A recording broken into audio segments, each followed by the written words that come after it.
Come on in the shot. Oh, my mic sound good. You hear that? You hear that? You hear that? Be right here. Okay. All right. Yeah. Yeah, it's nice. Secret password, you let me in? Fortune, what's up, man? What's going on? What's going on, bro? Listen, I'm in therapy for the Astros, man. I'm going through. I'm grieving right now, man. But hey, pray for me. You ain't the only one. Pray you ain't the for only me. one. You know, Man. It's not good to lose your second worst series in 4 years. 4 years. That was tough. It gets shut out in the finale game At home. At home. Yeah. I talk so much trash. Well, especially after coming back, Game 5 on the ropes, win at Atlanta. Yep. I said we could have just lost out there. Had to come back with that beat down. Man, that was tough. That was tough. That was tough. You look good, huh? Likewise, like I'm just chilling. I see.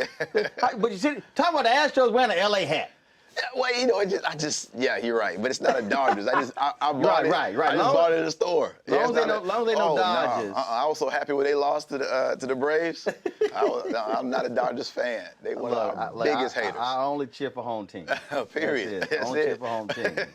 Home team. So everything going well for you? Yeah, going good. And going good, absolutely. Well, this McDonald's gospel tour is sort of like the phrase the band's all here because with COVID is greatly impacted, and so stuff that people have been doing has really been as individuals, as opposed to having a variety of folks come together, and touring. Yeah, absolutely. I think that's been the difference. There's been so many virtual concerts and virtual tours. A lot of artists, even when we did the Stellar Awards, you really were kind of taping at different locations at different times. You didn't really get to see people. So to be able to come together, especially with the home team, Houston artists who I've looked up to, been inspired by, it's really a blessing to be a part of this. Absolutely.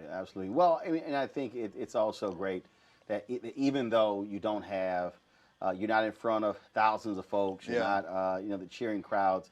Still be able to impact people, to touch them virtually with this McDonald Gospel Tour and streaming it on BET and other platforms. Yes, absolutely. I think that's something that we've had to get adjusted to. Even at the church where I do worship and lead worship at, we're still not back in person. It's been 2 years now. Pastor Mike Jr., shout out to my pastor, but we've been basically doing worship every single week for the last 2 years without the crowd and audience. And it really makes you, it challenges your motives and your agenda. Do you need a big crowd to really perform? Do you need thousands of people to really send up praises? And I think for a worshiper, it always starts as an individual at home. It's the at-home worship. So if you can do it at home without a crowd, then you can come on stage and realize you're still making an impact and reaching people. Also, I think what it's done is it has forced people to go deep in terms of being creative. So it's not just pointing a camera and showing it. And so you've sort of had that as well. And so how has this period, how has it challenged you? Has it changed you? I know John P. Key said he's just been doing crazy writing because normally you're constantly going, you're traveling. And so now, you got more time to yourself. Yeah, I agree. I think for the pandemic, for me, it's kind of like that. Being locked in gave me a chance to really get locked in on what I was doing, hone in on my craft, locked in with my family more, because you travel so much, you're living out of hotels and airports, and now it's like, okay, now I can sit down and really hear from God, be creative. How am I going to reach people? I can't go to all the radio stations, go to all the cities, but you really can if you can be innovative and find ways to connect with people through social media, which has really been a blessing. We're doing StreamYard concerts. We're going live on Instagram Live and Facebook Live, and just really saying, hey, you know what? We can't let this stop us. We got to continue to press through and, like you say, be creative, really reach deep down into that creativity.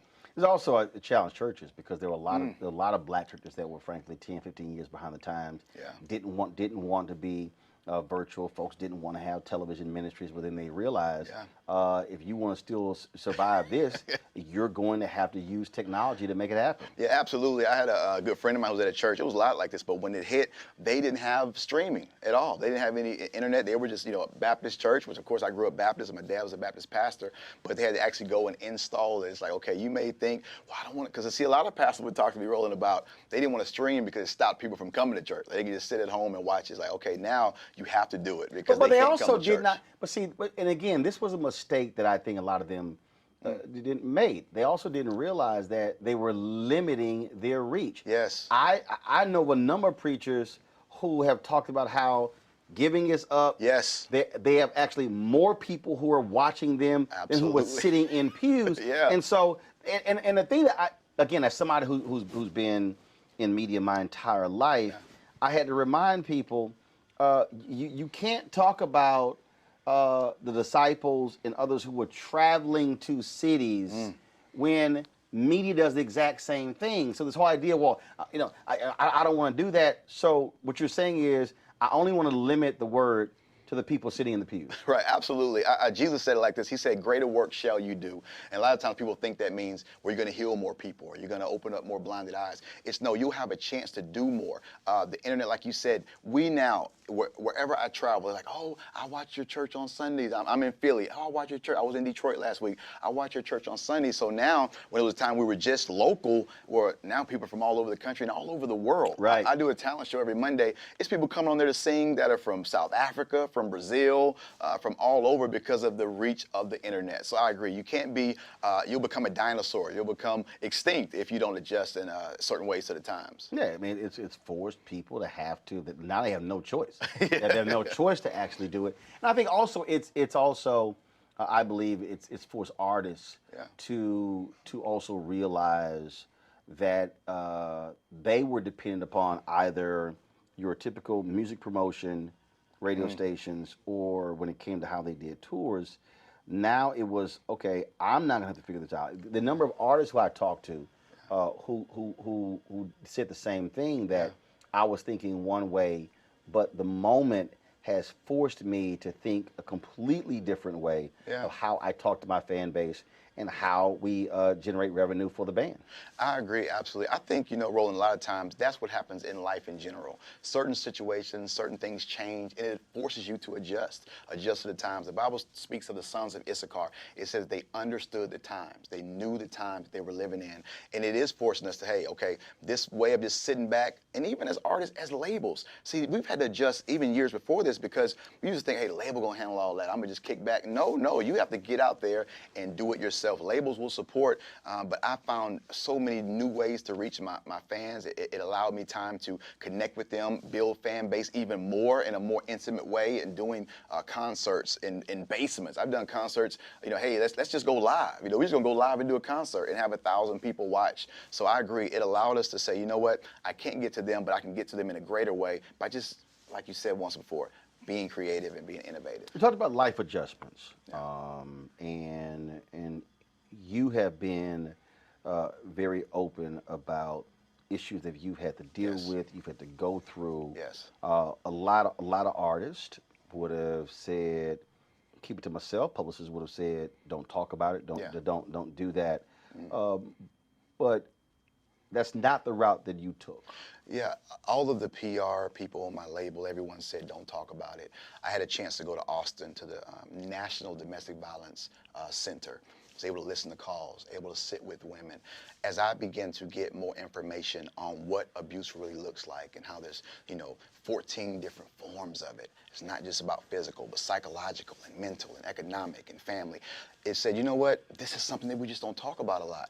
And so for me, it was like, I really felt God telling me. He took me to this scripture role, and it made it so clear. Because we were debating, should I just, because they were like, oh, just let time go by, just leave it alone. But God showed me in the Bible, there's a man sitting in the back of the church with a withered hand. He was in the back of the synagogue. Jesus said, come forth and stretch out your hand. Now, at that moment, it was like, okay, Jesus, why would you want him to stretch out the hand that you know is withered? Why would you want him to expose his infirmity? Why couldn't you just heal him without? But God was like, James, if you won't reveal it, I won't heal it. And so it was like, you have to talk about this. As you begin to talk about it, that's how I begin to get healing. That's how I begin to see the lives that were being touched. And I've encouraged other men, you know, it's nothing wrong. I say this all the time. You can have Jesus and a counselor. You can have Jesus and a therapist. And for me, it brought healing not only for me, but also helped other people, women. And this was really for men. I was doing it for men. Women were like, James, you don't know how much you helped me, because I always felt like it was my fault. I feel like I did something wrong, but you helped me understand that abuse is not a mistake. A mistake is for leaving your keys at home, forgetting your wallet. It's a decision. It's a choice. And so it helped women become free as well. So I don't regret it. I wrote a book about it, and I'll continue to talk about it for as long as God allows me to. When we talk about pain, it was when B.B. King died. I interviewed Lionel Richie, and Lionel said they were in Italy, and B.B. King told him, he said, Lionel, you can't write the blues in the back of a limousine. Yeah. Listen, I would tell you, the song that so many people know me from, one of them is called I Trust You. And I wrote that when I was homeless, didn't have a place to stay. And I always share it when I say, I don't believe I would have wrote about trusting God if my bank account was full, if I was living in this big house, all this success. I believe God takes us through different seasons of our life to bring certain things out of us that wouldn't come out if we were in other situations. Well, absolutely. And what you know, you talk to other songwriters, they talk about, when they say when you really are singing is when you are expressing pain that you're dealing with. Yeah. Whether it's breakup, whether it's a divorce, whether it's loss of a child, whether it's anything. Yeah. And I think that for anybody, which is also why I think you know, look, we love gospel praise songs. Yeah. But it's the worship songs when we're going through stuff that I think hits us a lot different. Oh yeah, absolutely. When you're going through something, when you're going through a storm, or you're having a painful season of your life, you're not thinking about those songs, those hype songs. You're thinking about Amazing Grace. You're thinking about those songs that are talking about how to make it through those storms of your life. And I feel, honestly, it's like I always tell God, okay, when I'm going through something, I say, okay, God, there's something that you're trying to get out of me. Instead of wondering why, I'm like, okay, what's the what? Like, what are you trying to take me through? Why are you taking me through this? Because I know there's a message that needs to get out. I've written songs like I Believe and Encore and so many in difficult moments of my life. Even Hold On, the song I had with Monica and Fred Hammond. Man, I was going through, and felt like I had lost everything. God was like, hold on. So when he gives me a message, okay, hold on, I'm going to tell everybody else to hold on as well, because it worked for me and it'll also work for them. Songwriters all have different styles. Yeah. John Legend said that when he writes, he likes to do it like he's going to the office, where he literally gets his briefcase, goes in, a set number of hours.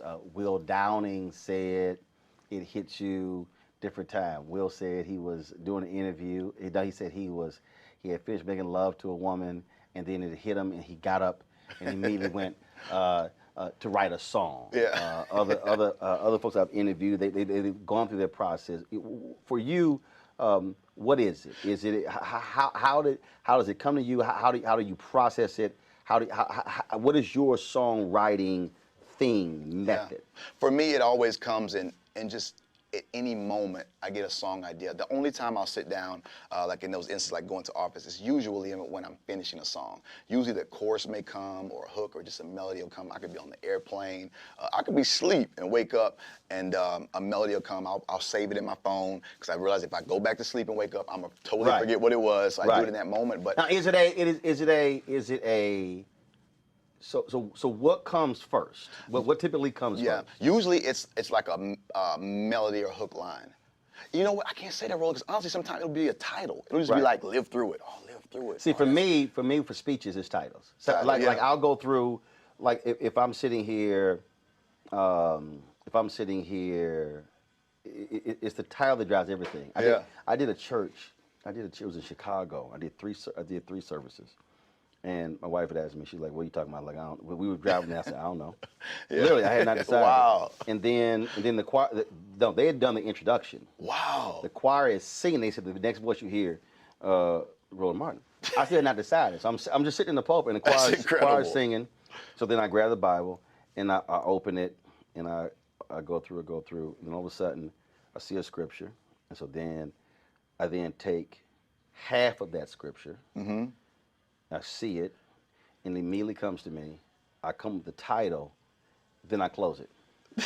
That's And incredible. then I stand up and give it. So it's just so for me it's the title. The Yeah. title drives. And then you're good. Everything. Wow. Yeah. Like I said, a lot of times I'll have probably 20 titles in my phone. Like I don't know if it's going to even ever be a song, but a lot of times, especially when I'm doing albums, I start writing down certain titles of things I want to talk about, and then when a certain melody or a certain lyric comes to me, then I'll just start matching it up. There's songs sometimes I'll release this year that maybe 5 years ago I started on. It's not really, what I don't do a lot of times is start and finish a song at the same time. Some writers do that. Like when they get down and start, they're going to write it all the way through. Really? Yeah, You they'll did- write it. Yeah, some writers I'm like, nah, I So don't you do would that. start, and it'll be pieces. Right, pieces together. Because I don't like to force it. Like if it's not coming or if it's any kind of writer's block, I just leave it alone and come back to it another time. So what was the fastest song? Now, has there been a song Yeah. that it all came together at one time, and you just yeah. knocked, and you were like, boom, this it? That was I Believe. I was the song I Believe I did with Sean McLemore, may he rest in peace, and Zacardi Cortez. That song I was just in church and it just came. I believe the storm will soon be over. I believe the rain will go away. I believe your life will get better. Oh, I believe it's already done. It was just like that quick. The whole melody came just at one moment in church. And but that doesn't happen that often, but that was one of the ones that did. So how do you deal with that if you're in church and you're in the middle of a song, then a song comes to you? I'll go into it. Like that's the whole thing now, the whole flow. So you'll be in one song and then you'll just kind of hear you'll hear something and you'll start doing it at that moment. You're like, you know what? And then you'll be done. You'll see the response. People like, I think I got one. So then you'll go home and finish. It may just be like a little hook. Like, I think this might be the one. Be sure I get that that Right, video send me that file audio video, so I can yeah. remember what the heck I just did. Right, and then you'll be like, and you'll go home and I'll go home and finish it. And so it happens like that sometimes. It's so many, I'm gonna be honest, there's so many different methods and ways that it happens. For me, it's not one specific way, but I believe was one that came from beginning to end. But most of the time, I'll get one idea, one title, one hook, maybe just a verse, and then I'll work on it kind of piece by piece. I've been meaning to ask you because I listen to this song all the time. Yeah. How Let Your Power Fall? Where did I'm gonna be honest with you. Me and Zacardi were in Connecticut, and a friend of mine, Dion Kipping, who had brought us there, sung that song. That was his song. So it was a song that he had written. He sung it. I was looking at Zacardi like, man, I never heard this song. It was just incredible. So like a year later, I asked him, could we record it? And I put it on my live recorder. We kind of tweaked it and changed it up to kind of fit us. And it's now gone on to be, man, one of my biggest songs. It was actually Dion Kipping. Shout out to him who wrote that. And he allowed I'm sure me to he's record very it. appreciative. Oh yeah, it's been very profitable. He's been very blessed, as we say, blessed beyond measure. But yeah, that was one that he wrote, and it was just Zacardi Cortez, who's been rocking with me since 2005. I mean, understand. I listen to music. So growing up, my dad always played music, and he used to drive me crazy. Yeah. No, literally would drive me crazy. Yeah. He would get a new song, and he would play it like Over. 40, 50, 60 Wow, times. yeah. He'd be great in the streaming era. Like, we need all the streams. You don't understand. I'm talking about, oh my God. I was like, if he played this song one more time. But it was, but I was, where was I? I was traveling. Straight up. There was a 2-hour flight. Okay. And I listened to that song the whole 2-hour flight. Wow. It was just because I'm always talking about there are certain songs that we listen to that's nice. Yeah. But the other songs that hit us in a different way. Yeah. And we listen, and whether it's gospel or whether it's any form. Right. The OJ's "Put Your Hands Together." Yeah. I mean, Yeah. I was jamming that song like it just came out, and I even told Eddie, I was like, dude, why y'all don't sing that one? I mean, 'cause Right. it is just One of those. what it says. So for you, is there whether it's gospel, whether it's any other musical genre, whether it's country, jazz, or whatever, is there a song that it hits you and make you like, oh, you would just listen to it over and over again? Absolutely, a lot of Michael Jackson songs. I mean, I Want to Rock with You. Michael Jackson is one, because my dad used to do that and he was a pastor, but one album we had he listened to over and over was Michael Jackson's album growing up, and it just always kind of stuck with me. And Whitney Houston is another one. I mean, I listen to her stuff over and over. But there's so many. There's some other non-gospel songs. Tupac. Tupac. That I could just listen to. I mean, and see, the thing with me is certain songs, and it's with everybody, it connects us to a memory. So it's like when you hear it, like I'm remembering being at the house with my dad or being in my grandmother's house who's no longer with us. I'm remembering those moments. And just kind of, I can't get enough of it. I can listen to it over and over and over.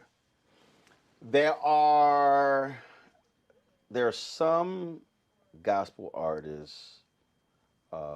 You have the different styles, So, if you had to go back in time, with all the different, whether we're talking about Claire Ward, James Cleveland, whether we're talking about Thomas Dorsey, whether we're talking about Mahalia Jackson, whether we're talking about the Winans, whether we're talking about commissioned or whatever, what particular era or space you would have loved to have been in, to sing in? It would have to be Kirk Franklin. I mean, that was the first gospel artist that when he first came out. Yeah, with the stomp and I'm just remembering, like I said, remember the Six Flags, Astroworld, going to see him every time he would come, and thousands upon thousands of people. And gospel music was really, he went platinum. Like, you don't hear about that anymore now. Like, it was really selling. Young people were connecting with it. It was a fun era, between him and John P. Key. John P. Key is the first artist that made me fall in love with gospel music.